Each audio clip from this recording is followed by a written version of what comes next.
Classified Staff Union GUCE. This is Miss Samantha. She's also a representative on our GUCE and an IA in our TK program. GUCE has been trying to get our administration to work with us on a living wage agreement since February 2001 with no success. As many of you know, GUCE attended a fact-finding meeting last Wednesday in an attempt to receive a living wage and a fair contract. Unfortunately, this meeting was unsuccessful. This past week, a lot of misinformation has been shared by email and district's Monday messages and through personal social media accounts. This has been very disheartening to say the least. I don't want to waste everybody's time by going over the majority of the misinformation in the administration update that was sent out, as I have faith that the fact-finding report will cover that. However, there is one statement that I do feel I want to address.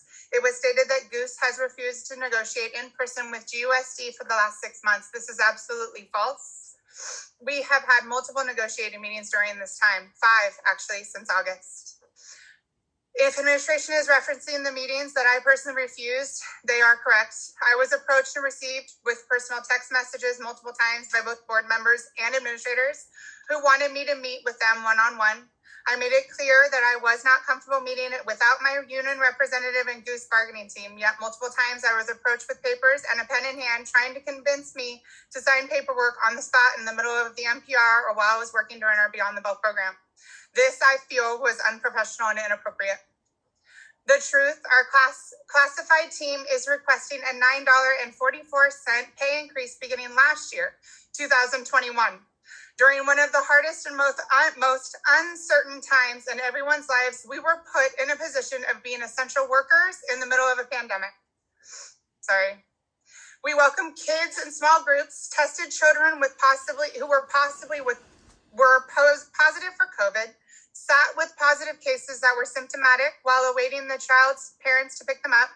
We cleaned and sanitized before and after each student cohort, greeted and temp checked every student, all the while not being able to afford health care for our own children.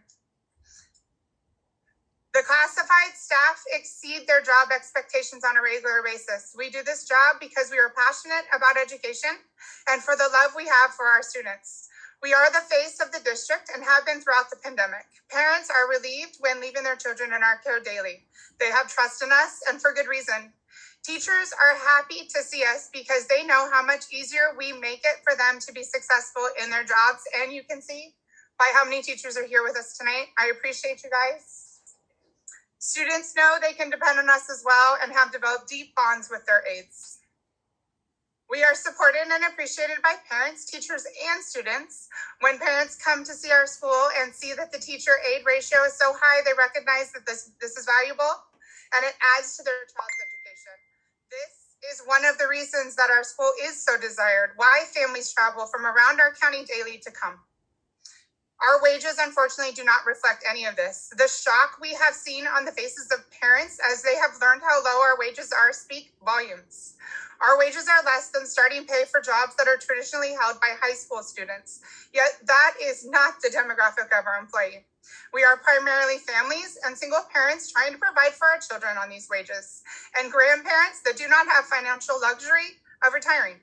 And quite frankly, if this financial disparity between what the district is willing to pay and the cost of living in our county continues, we will be forced to seek out better employment, and these positions at these wages will draw in the teenager employees that these wages are suited for.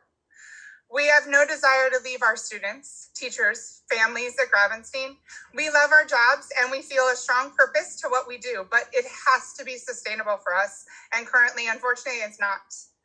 We are requesting the board to rethink our value to this district. Reconsider your last best and final offer to avert a coming strike. No one wins in a strike.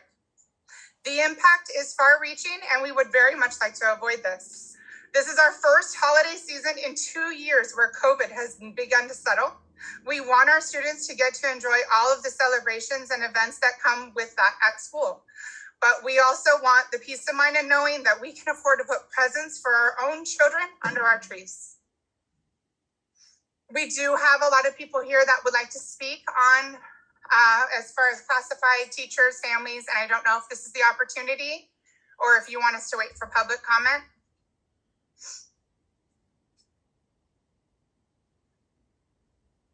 I think it would be better if we went now. historically, when GUDA has spoken, they've done it during public comment. Okay. I appreciate you. Thank you. And I do have a question.